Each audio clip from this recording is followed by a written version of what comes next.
morning and welcome to our Q&A. The Q&A is not really about the people that are here. Let's be honest. The Q&A is about the people that are here, the people that are watching online. The Q&A is really a time of sifting. I've really seen it as a time of sifting. It's the time Dami spoke about the separation of the sheep and the goats. All right, now we're not saying that the goats are outside. We're not saying goats are outside. We're not saying sheep are inside. We're not commenting. Maybe it could be. But we do believe we should separate the wheat from the tares. You see, the tares just feel like they know everything. But the wheat know that they don't know. And so they come to know. You are the wheat. You are, amen? Amen? Amen. But I'll pray, let us say, now, wheat people, I want to warn you against pride. It's your duty, even though you have knowledge, you should try to convert more tares people. Bring them in, all right? Bring them in. My name is Femi. His name is? Dami. And we are here to take a maximum of 5 questions. Maximum of 5 questions. We are not taking, you can't, and it's 5 questions and each person gets 1 question. It's not 5 people to speak. It's not. Now, I'm going to obviously favor people who have not asked questions in a long time or have never asked before. Asta has not. My friend there hasn't, and you tell us your name. So I'm giving 2 of you. Definitely. Yes. I can see. I can see Lola. I can see. I don't wear glasses like you. All right? Okay? Yeah, just saying. Do we have any questions online first? I know Hadiza, Chidima, Taiwo, I know you are there, but just hold on. I'm not punishing you, I'm not punishing you. In fact, wait, first, let me see if there's any question online. Any question online? No, there's none. There's none. There's none. Oh, there is. WhatsApp or YouTube? YouTube, WhatsApp. You should check the text. All right, there is. Okay. The one here says, good afternoon, City Church. How does one practically overcome anxiety and fear in expressing one's faith? Dami, you are the Mr. Evangelist. That one, you will help us. Okay. All right, so can we start with a friend there, and we'll go, I'll decide. There's a tie, there are 3 of you. I can only get from 2. You volunteered, you'll get your own this week. You will get your own this week. So it's between the 2 of you. Who wants to sacrifice their own time? Between 2 of you. It's like they didn't learn from Taiwo. These are looking, say, who is older now? Let the older person drop the, you see, I'm not saying anything. They will decide among themselves who will go. All right, our friend, what's your name? And please, we'd love to hear your question. Hi, good morning. My name is Rotimi. Don't worry, he will hold the mic for you. Okay. Right. My name is Rotimi. Hi, Rotimi. My question is, I was wondering why we used the story of Ruth for the poor is one of us. Because I was reading the chapter, I think it's really short chapters for Ruth. But basically she wasn't suffering. What happened was the guardian redeemer. When I was listening to the message, he sounded like a bad guy, the way it came up. But I read through it and I thought he was a very rational person. The role of the guardian redeemer is a legal term for one that has an obligation to redeem a relative in serious difficulty. It's not a must for him to do it, because if he could do it, he could have as well have done it. Like Dami actually said, he wanted to do part of it when they said, oh, because you have to marry Ruth. The guy's like, no, hands off. I can't do that one. That's extra basic for my pocket. But Boaz was, from what I read, he was basically balling. He was balling because in the previous chapter, when he saw Ruth and saw her being hardworking in quote, he commanded his people to leave extra wheat for her so that she can sort herself. So she could sort herself, to the point that when Ruth took the barley back to meet Naomi was like, where did you go and do your hustle today that you're bringing back this money? So I just didn't like the fact that the guardian redeemer was. Looks like we're almost painting him to be a bad guy. Yeah, he was a bad guy. No, and I just feel because Ruth became the mother of Jesus and David and Jesse are from her lineage. I feel that's that's the reason why she's in this Bible. She's in the Bible, but the guardian redeemer. All It right. was just a Okay. chilled guy. I'm sorry. I'm We get sorry. the point. We get the point. We get the point. I respond to We'll me. respond. We'll respond. But it's a brilliant question, Shah. I'll respond. Yes. Thank you.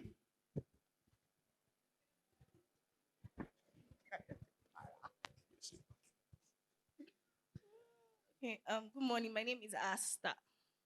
So, I want to know City Church's point on single parenting using assisted reproductive technology, whether a man or a woman, surrogacy, or if you decide to carry it by yourself.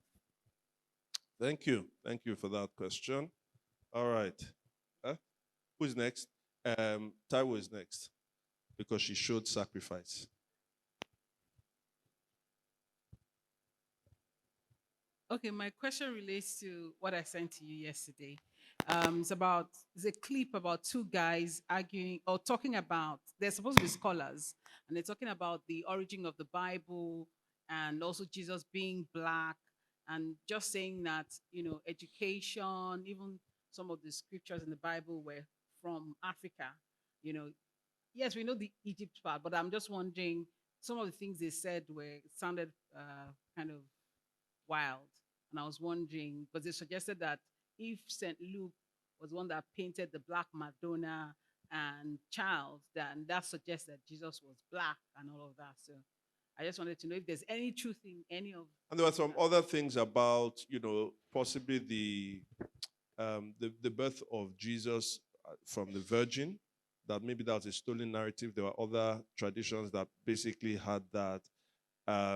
There were issues with also Moses, where did Moses get the 10 Commandments, and that the fact that I think was it the Egyptians or something, they had no, I'm trying to remember the place where it was said that they had 42 commandments already and 10 of them the Hammurabi Code, right? And so that he probably extracted it. So also a sense of basically the point I'm making is that the Christianity that we have is very, very whitewashed, Europeanized, and also they would make the case for other African religions and things like that, so that you shouldn't put certain things above others. All right.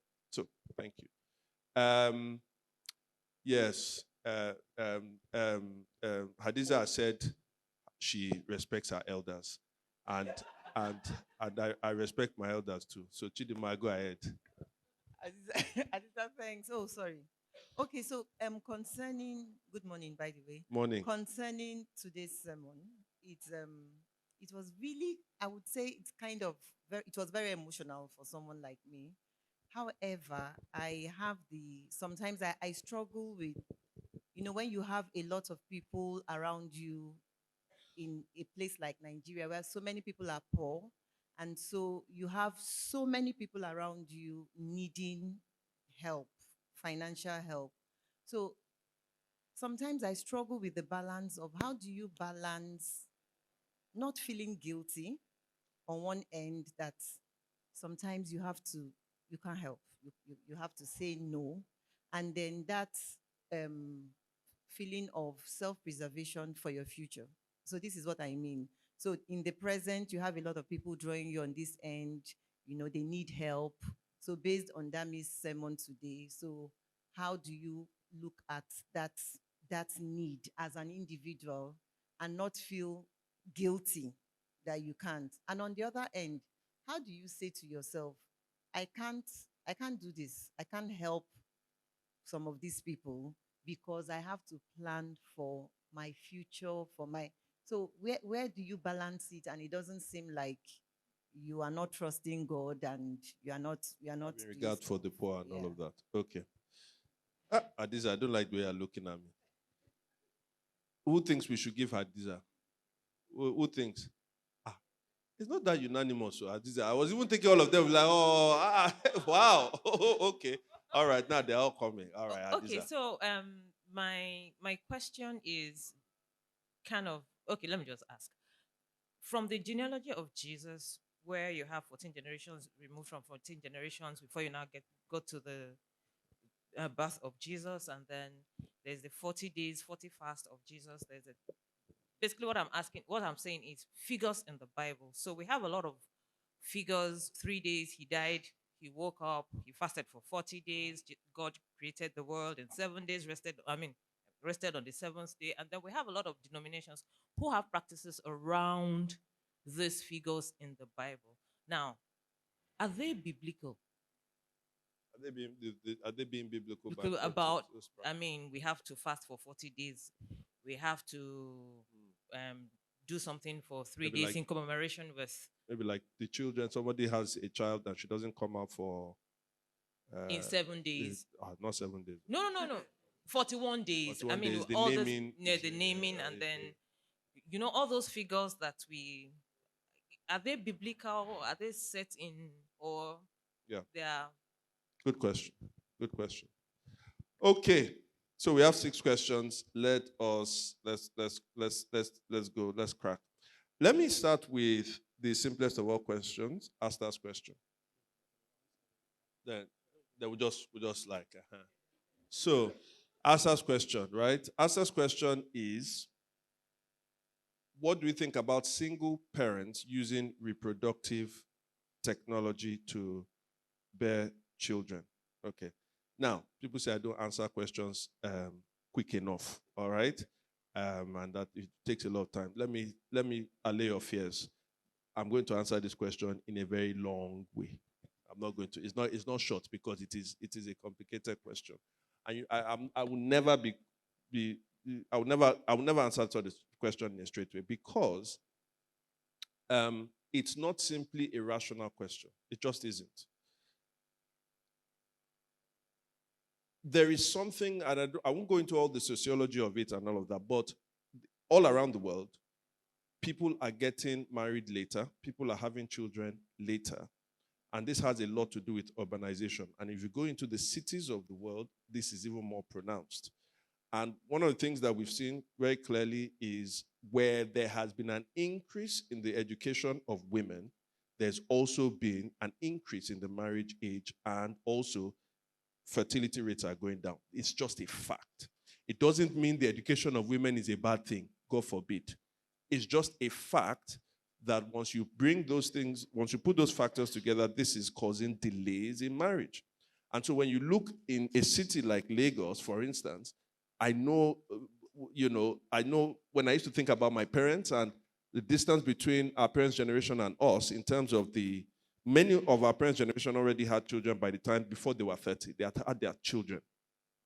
Now people are getting married at the average age of 32, 33. It's just a fact. And sadly for women, there's still something, whether it's biological, sociological, or what have you. When women become over 30, sadly, their chances of getting married it diminishes. Just diminishes. And so then there is that thing that kicks in to women where has my chance to get married gone? And there's that maternal instinct in every woman, at least I'm not speaking by experience, but I know that a lot of women, there's something in them that wants to have a child, a biological child.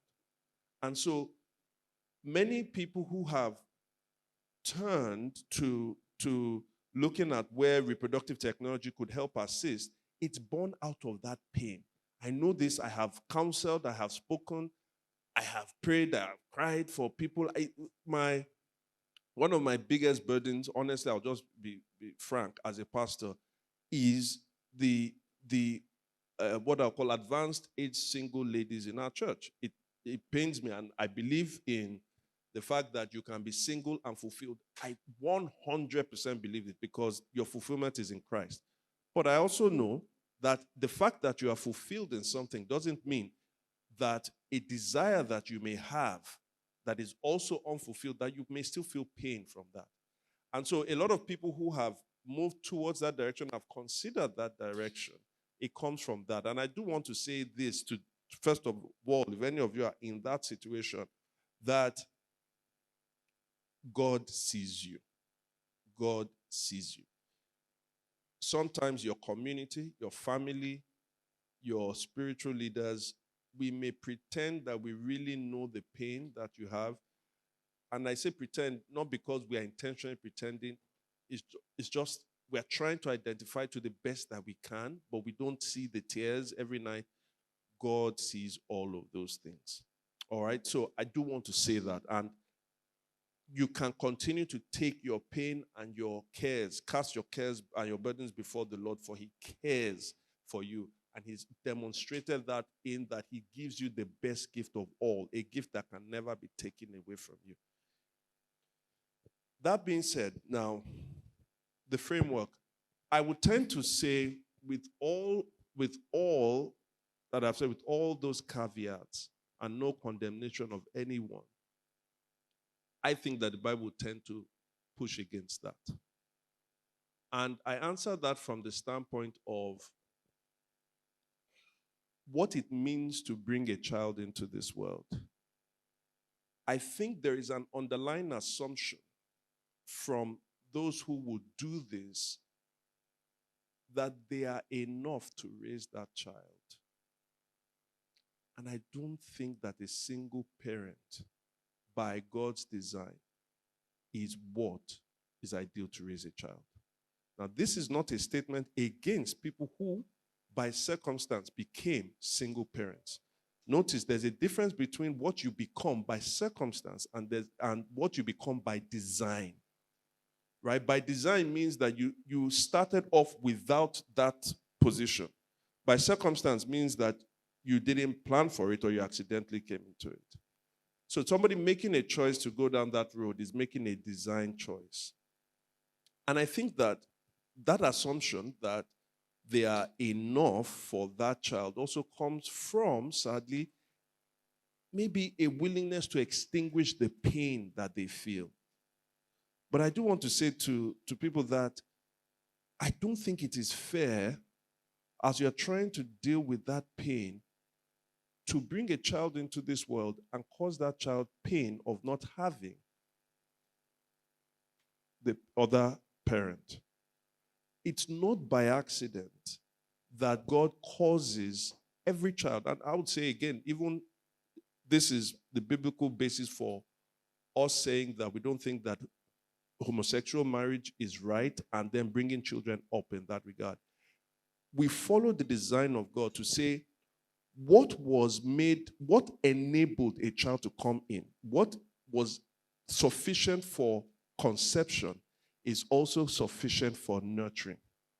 For conception, you need two opposite sexes to bring that child to life. A woman and a woman cannot bring a child to life. A man and a man cannot bring a child to life. And at the same time, a single person alone cannot bring a child to life. Technology can help to, at least for now, technology has not created a sperm out of nothing. Right? So when we even talk about the technological thing coming in, it's not the production of, you still need the sperm donor and all of those. And so when you say that the sperm donor is not going to be involved in the child's life, the child already bears the image of that sperm donor. That is saying something. God puts these clues to say that person that they look like should also be involved in their lives. Now, I know some people would then say, but what about people that are not good fathers? They are exceptions. These are exceptions. These are malfunctions of the design. It's not an argument against the design. What about people who are divorced? Again, a malfunction of the design, but not an argument against the design. And I do think to bring a child, the first form of identity children know, a child does not first know, I am a boy. A child does not first know, I am a girl. A child does not first know, I am a Nigerian. A child does not first know, I am black. Do you know what a child's first form of identity that they know for sure? Mama, Dada. Somehow I belong to them. And it's always a tragedy when a child is trying to say, Mama, and Mama isn't there. Dada and Dada isn't there. That's why if somebody loses a spouse, if a spouse dies, if they divorce, we say it's a tragedy because they are not there. The child is looking in the mirror. Not only do they see themselves, they are seeing somebody else there, and they can't find that person to be with them. And I do think that the false hope that this thing brings is to say, I am mother and father enough for you. I celebrate the single mothers and the single fathers that do their best to be all of that to their children. I know many of them, and they do a remarkable job. But I also know that if I ask them, would they rather that their partner be with them, their partner not, let's say the ones that are divorced, not in an abusive state and all of that, they'll say yes. Because they know if it's a mom raising a daughter, most times moms are stricter with their daughters. The dad is the one that cuddles. If it's the mom raising a son, most times the mom is so soft with the son. It's the dad that can come with discipline. I may be stereotyping. So I would say to those who are maybe ever considering that, I think the bigger issue here is, what do you do with the pain? I don't think that we solve our pain by going through what will be things that the Bible will discourage us from. I would say, let's deal with the pain from ways that the Bible will encourage us to. Personally finding that satisfaction in Christ, personally trying to build that satisfaction from the community, personally adopting spiritual children that are in the church, be godparents to people. And sometimes I've seen people, even in their older ages, they still get married and they still carry their own babies. So, yeah, that's what I'll say is our position on that. Thanks for the question. Okay. So I would address Rotimi's question. So Rotimi, I would say that, I said it was a brilliant question because it's something that some theologians and commentators are also perplexed about. Like, people have different views on how to regard the first guardian redeemer, right? So, but let's take it this way. The guardian redeemer, like you said, was it rational? Yes, I think it was rational. But we need to take some steps back. You see, the first time we saw something like that, from the sermon, like I said, that there was a law from Leviticus that says, if a man marries a woman and the man dies, the law is that the brother should marry. If the brother dies, and the closest male relative should marry so that he can continue the line of that man, so that the land, the property that the man has would not, or the man's name will not fall off, right? That is why we have this kind of story. This one is more popular in Luke, where, I think it's Luke or Matthew, where the Pharisees came to meet Jesus to say, look at this woman. If the first person died, the second one died, the third one died, the fourth one died, the fifth died, who will be her husband? So that kind of thing was there, right? But the first time you see this actually is in Genesis 38. That was Tamar. And Tamar married a guy, and then the guy died. So the second one that she married, that one did not want to continue the legacy. So instead of, he would not, he would have sex, but he would allow the sperm to fall to the ground. And so God struck him. Like, it was that bad. God struck the guy. So then it was the third guy, the third brother that was supposed to do it. Then the father, Judah, kept that guy away from Tamar. And so Tamar found her own way. Eventually, she had to pretend to be a prostitute and then get Judah, the father of these sons, to sleep with her. And then that's how the children came. So that woman had to be creative in order to ensure that our own life does not become entirely useless. She went through a very shady means, but she made it happen. So here we now have Boaz. I know that Boaz is a descendant of Tamar. If we trace the genealogy, it leads all the way from Tamar down to Boaz. In fact, in verse 12, it says that part of the prayer in verse 12 was that they were praying that, the family that will come through Boaz and Ruth, may they become like Perez that came through Tamar. Perez was the child that came through Judah and Tamar's relationship. So one way to look at it is that, Boaz might have known about his lineage. Boaz must have known about his history and say, look at how one of my foremothers came. Anytime I find, he sees this, he remembers the picture and says, I'm going to do what I can for a widow like this, just like my mother was. So, but the problem, like you said, is compared to the guardian redeemer. If you can pull up the text, but if you look, but the text in verse 8 or something, 7, 8, in brackets is a particular statement that says, in those days, when this kind of thing is supposed to take place, a man will take off his sandal, blah, blah, blah. For that to be in brackets, one of the reasons why that was in brackets is because people have actually forgotten the tradition. Or there's that one. And two is that most people were actually not following that law anymore because it cost much. Like most people are not doing it. Because look at it. Why was it that Ruth and Naomi had to go meet Boaz? Why was the guardian redeemer not even looking for them? Since they were the closest male relative. They should be saying, there are these widows in town. We are the closest male relative. We have to let their legacy live on. Let me marry them. So they were not doing, they're supposed to do that, but they're not doing that. So people are even forgotten. This probably has not become a law anymore.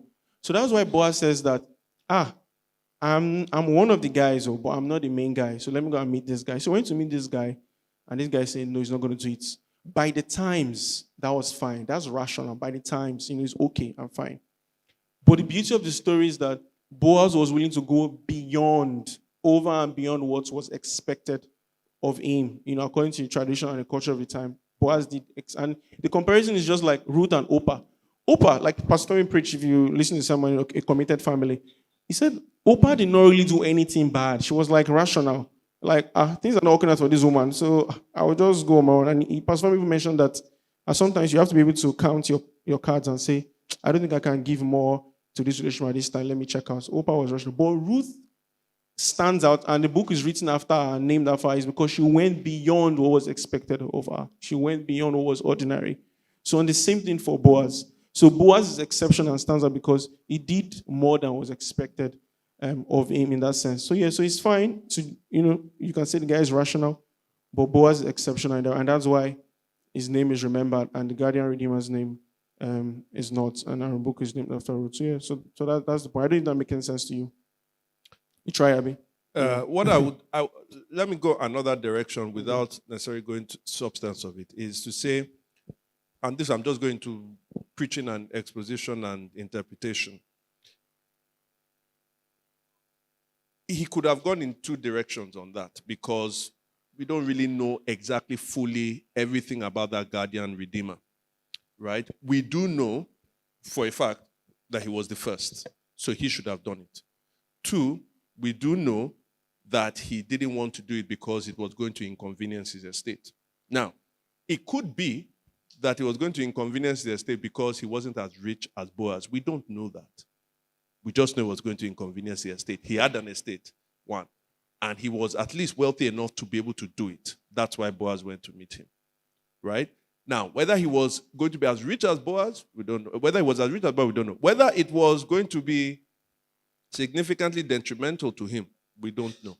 So at that point, an expositor preacher can then say, I can go in this direction and say, well, this person, at least according to the law, should have been the person to do it. And that's why it's there in the story that Boaz went to meet him. He should have. And then he can say, okay, even if we say this guy was not negative, we can celebrate what Boaz did. And I think that's what Dami did, because Dami told us, even in the sermon, that I am not saying you should get up now and quickly go and start, identifying with everybody. Like, there should be some caution to this. He did say that. But I'll then take it one step further to say, there are some people who should not inconvenience themselves because they're actually doing in other places. There are. But I'm sure we know that there are some people that just don't want to inconvenience their comfort for doing it. And at that point, when you are preaching to a number of people, there may be some people in category A and some people in category B. So if he decides to go with category B, let those who are in category B, let it fall on them. If the category A people, okay, thank God that God has helped me in this direction, then I just need to continue what I'm doing. I hope that makes the point. So it's not very, very definitive, it is okay for us to be able to say, I'm going with this direction. And that's what I think he did. So I'll just tag on a question because you started going there. Chidima's question is, question about, if you remember, a question is that how do you year, something like this. How do you not feel guilty seeing that there are so many poor people around and there's only so much that you can do?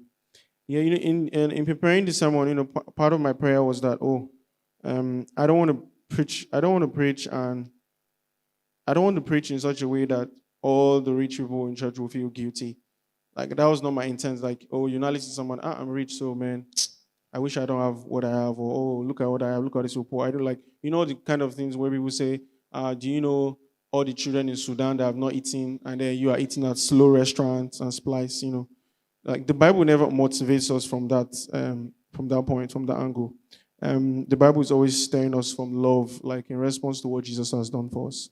Yeah, but having said that, I say that, like Pastor Somi was saying, that everyone must take stock of what they have and where they are. Well, let me be particular.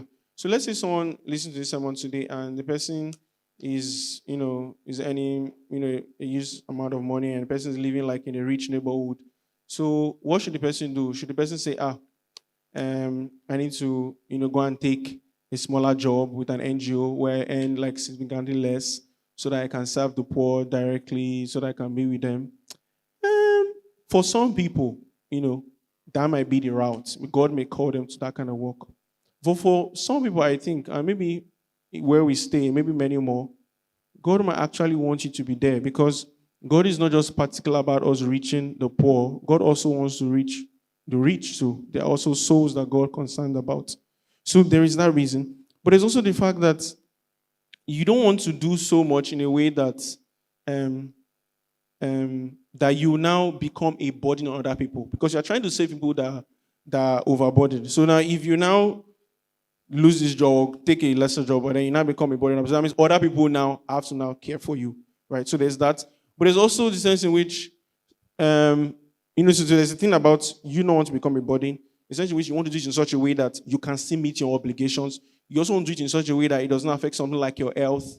So there are all of these things that you have to consider. After you've considered all of this, then you can say, okay, seeing all my resources, seeing where I am in this station of life, and maybe what God is calling you to do, you cannot make a decision. So the aim is not for you to jump to become Francis of Assisi. Not everybody's called to become Francis of Assisi, who left his rich family and then started living on the streets, not wearing clothes, and that's not what most people are called to be. Yeah. So I'll just add, but further expatiate and just say this is why planning our finances matters. But planning your finances means that you plan your finances. There's a difference between, a lot of people want to plan their finances just so that they can make more money. And we are not against wealth creation. We had a series on money earlier this year, and we spoke about wealth creation. But we also said there are priorities, all right, about our giving, our generosity. So tithes, offerings, savings, investment, spending. And so when you think about the offering part, is our generosity. The Bible is so well-rounded in that it calls us to be stewards, manage the money that you have well, and also calls us to be generous. Now, imagine if I squander all, and I'll use the word squander. If I squander all the money God has given me and say, I'm helping to feed all the poor, at some point, I won't have any money to give the poor. And Jesus says, the poor you will always have with you. I have a responsibility to the poor to ensure that I am actually making money consistently, right? So that I'm actually investing in my future. A responsibility to the poor. That I'm investing in my future, that I'm developing myself, and all of those things. Now, what I mustn't do is to say, don't worry, Paul, just give me 15, 20 years when I've fully made it and I've fully blown. No, that wouldn't happen. And so we must work out a way. This is why I do think you plan. If I may indulge, like my wife and I, when we think about this, after we've given to church, we already planned that in some ways, when it comes to the poor, we say, okay, there are 1, 2, 3 people. By God's grace, so it's our job to remove these people and their family from poverty. So that means paying them a more, maybe double the market rate, right, for the services that they give us, and then giving them health insurance, helping them with pension, and sending their children to school. Now, because of some of those commitments, we may not have spare change to just be giving everywhere. We are trying to help these ones. Try and do for one what you want to do for all. There's that. But also, we then have certain commitments, whether it's certain organizations, that we give to. Now, we've already put that in our planning. Why do we do that? Because, as you said, there are many needs. Some people will come and they'll say they're your relatives, and they'll say blood is thicker than water. That's not how God thinks.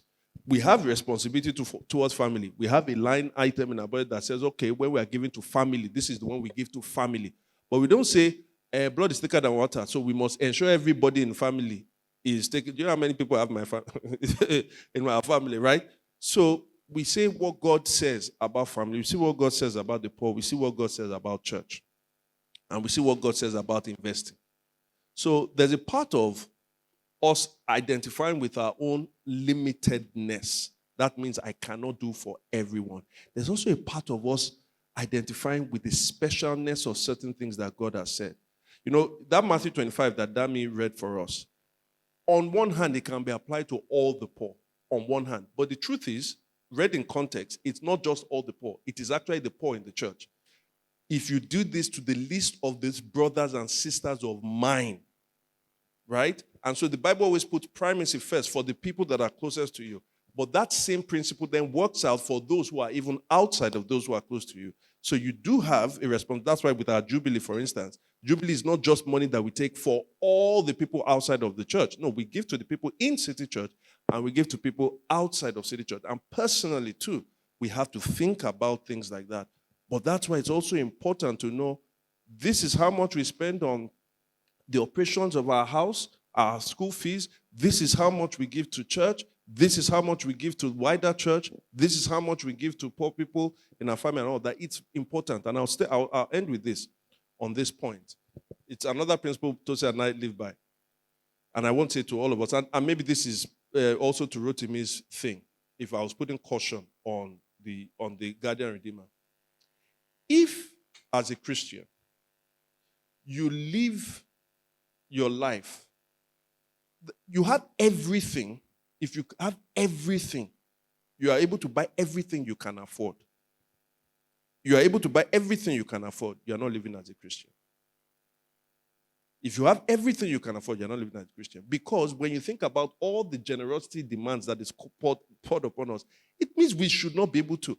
If you can afford to travel out every single year, once a year, that's what when you think about the totality of your money, and you are doing that, you have a problem.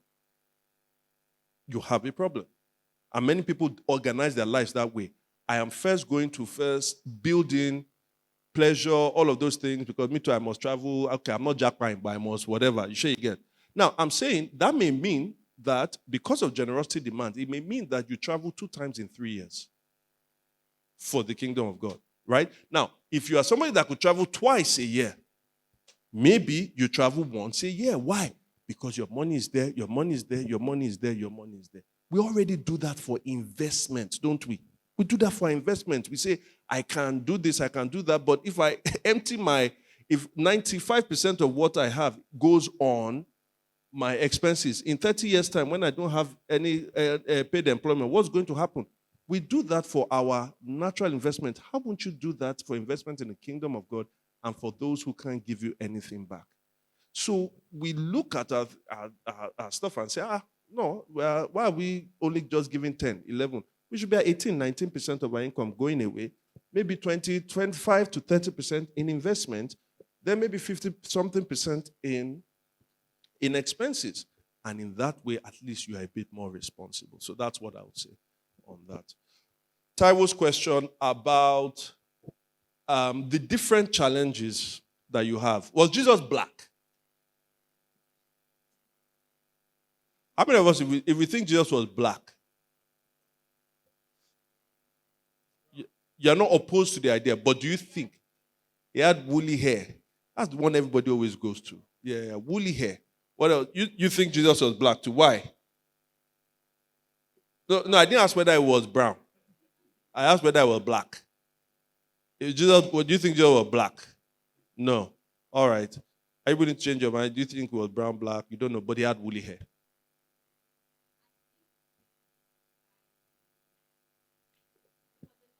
Sorry, hold on. Can we get the mic? Tomwa, mic.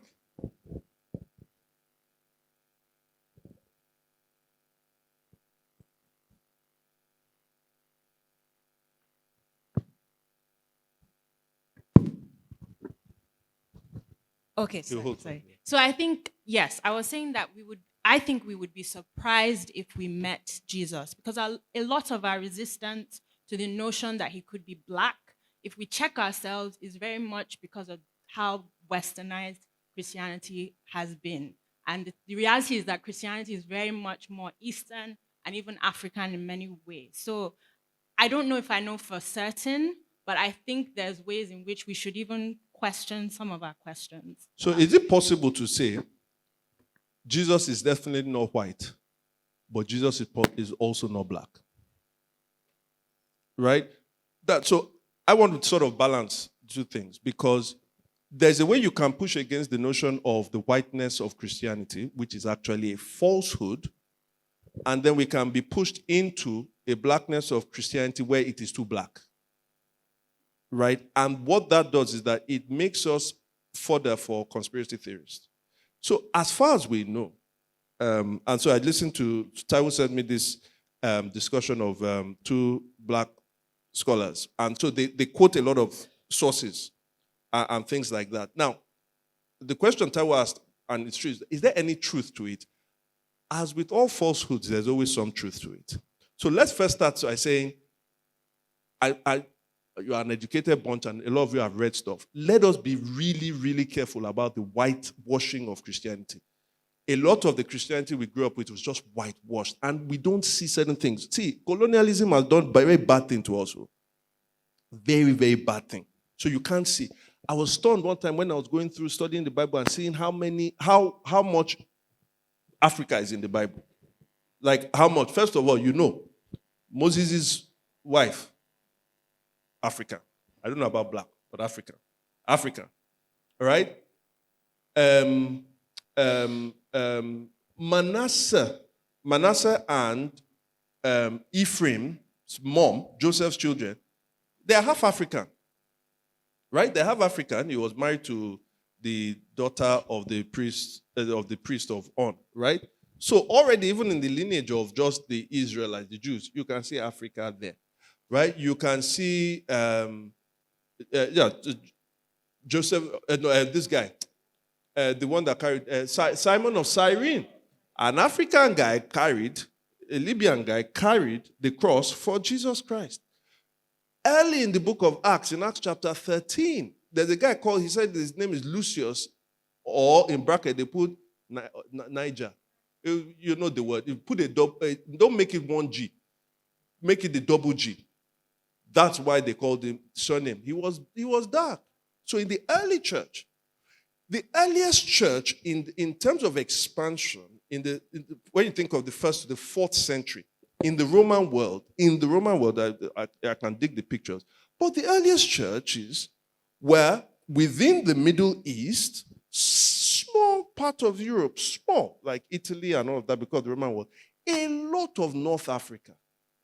Then you even have down to what we'll call Ethiopia, right? And you still have the Coptic church in Egypt today. You have the Ethiopian church and all of that. Now, because of the conquest of Islam, right, from the 7th century upwards, right, a lot of those old churches, they don't have the prominence that they had. All is not to then say the Reformation didn't happen and that Europe did not have their time of visitation. But many times we often think that Africa was an afterthought, this 19th century Europe thought in God's mind. That's when we were brought in. And so we think our origins are there. So be very, very careful, right? Africa Christianity in some ways went to Europe last, and America really further, because America, the America that we know, right? The America that we know today, right? Really started in the 17th century. So be careful about the whitewashing of Africa. Now, because of that also, we have to be so very careful. If you go to the US, for instance, in places in New York, you have people that call themselves Hebrew Israelites, these black groups. You have a lot of black cultic groups that are aware of this whitewashing, but their solutions often are, sadly, pseudo-intellectual. So what happens is that, and so if you ever want to read history, and please be wary, when people say, go and do your research, Can I just tell you? And I'm being honest.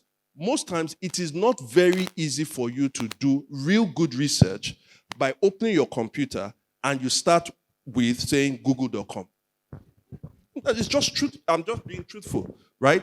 I spent a lot of my time doing actually peer-reviewed research. So when people send certain things to me and just look, I'm like, first thing I want to find is, where is the source? Where's the actual source? You know, sometimes we hear this news that has happened. The news that has happened, one person, legit.ng, was the one that broke it. And now, from Linda KG to everybody, so yeah, have you heard? Where was the original source? It was legit.ng. So I have to go to legit.ng and say, where did you get that from? And so when we are doing historical research, you have to say, where did the research come from? Where did the source come from? Many times, people are reading from what we call secondary sources. There was a quote in one other book that said that this Egyptian da-da-da-da-da-da. When you go and find out the quote there, where did this one come from? Well, it was one fragment that we can't actually verify, blah, blah, blah, blah, blah. So, for instance, the virgin birth stories. You have the story of Horus. That's the Egyptian myth. We have the story of Mithra, the Indian, I think, is he Indian? I can't remember. And then the story of Caesar Augustus. If you look at all of those three stories, there is no way they parallel with Jesus' virgin birth. None. One of them, I think, is the Egyptian one, said that he was born, that the God was born from a rock. Let me tell you something. A rock is not a virgin woman. Do you know that? You know. So they are taking the fact that maybe there was not the normal conception and they're now paralleling it. The Caesar Augustus one, why it doesn't, even though it was a myth, why it doesn't make sense is that they said that there was a snake that came and visited, when Caesar Augustus' mother was sleeping one time, and then a snake came, and then she had a mark, and then she was pregnant with Caesar Augustus. That's why he's the son of Apollos, right? The son of God, of the God, right? His mother already had a child before she had Caesar Augustus. Most likely she wasn't a virgin when she had him. And the same with the Horus one. The Horus one, the most reliable source that we have doesn't show that the person was a virgin. So what happens is there is an angst against something that has been done wrongly. And that angst has to be detailed. And because of that, there's a vulnerability to a lot of pseudo-intellectualism. And so people then cobble things together. And then the third thing is this.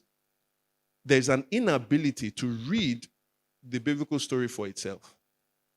Because if you summarize the whole of, and sometimes we are guilty of this, because we just want to know, what is the Bible just saying? Just tell me what it's saying. It's saying that Jesus was born of a Virgin Mary, Jesus died, resurrected, give your life to Jesus, will go to heaven. If you read things like that, you are not acquainted with the history of the Bible. It is so, yes, there's a virgin birth, yes, but 700-800 years before that virgin birth, it was prophesied by Isaiah. So that's why when Paul them are talking about the gospel, they always say, according to what was written in the holy prophets, there is a whole history, and our own history, it fits together.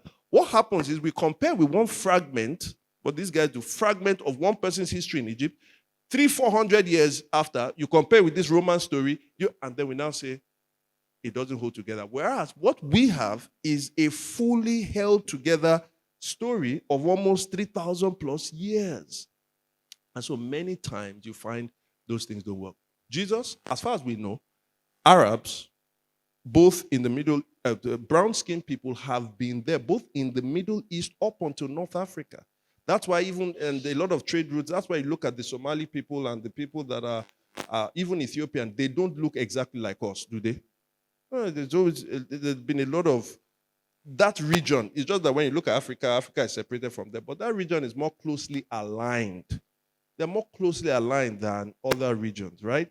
The people of Kush, which is now Southern Sudan of today, when you look at the Northern Sudan and Southern Sudan, you notice the difference between them. Southern Sudan are very black. Northern Sudan have a little bit of Arab, whatever to them, and that's caused a lot of conflict between them and all of those things. So as far as we know, anybody that's come from that region, Jesus was almost definitely going to be a brown-skinned man, not a European with blue eyes, not an African that looks like us. But the beauty of Christianity is this: irrespective irrespective of where you come from. Every tribe, every tongue, every language, this is what he's saying. He's saying it starts from Jerusalem, it goes to Samaria, and eventually it goes to where? The uttermost part of the world. That is the point. So thanks for that. Okay, I'm not answering any question again. I think we are finished, Abby. Adiza. Yes, you can answer Adiza's question. You should remember. How can you forget? Yes, of course. Now it was numbers in the Bible. All right. Do numbers mean anything? Yes and no. Sometimes so some people call this numerology. Numerology is the study of using numbers to interpret things. Yes and no. In that sometimes numbers have specific meanings and sometimes they just don't. So for instance, it's not an accident that Jesus had 12 disciples. He was basically saying, I am forming a new Israel, right? Because Jacob had 12 disciples, 12 children that formed Israel. And it's not an accident. It's not an accident that, I've preached on this before, I taught on this before, that 666 is the number of the Antichrist, right? Because he's sub-perfection.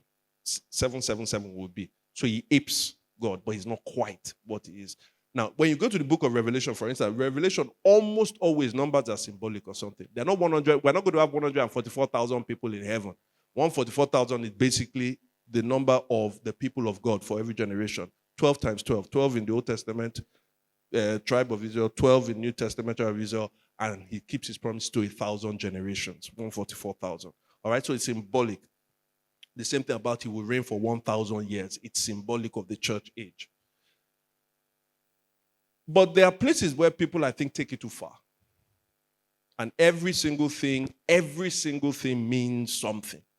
I think as long as you don't say, God told me that it means something. So, for instance, if I'm praying for people who are 40, sometimes I may delve into some of the symbolism of what 40 means in the Bible without saying, therefore, assuredly, you have gone through the wilderness now from 41. It doesn't work like that. You understand, right? A lot of people just say, it didn't work for me in that way. You can point to some of it, but you don't have to make dogmatic interpretations out of it. And I think that's where sometimes we have had challenges in church and maybe we give prophecies to people. And then also, particularly when we read the historical books, we need to be really careful that we don't just start attributing different numbers for different things. So I would say good, hopefully if your teachers, pastors, or you have good commentaries, they will help you in that. So when in doubt, ask questions, okay? All right. Thank you all very much. You've been very patient and kind. God bless you.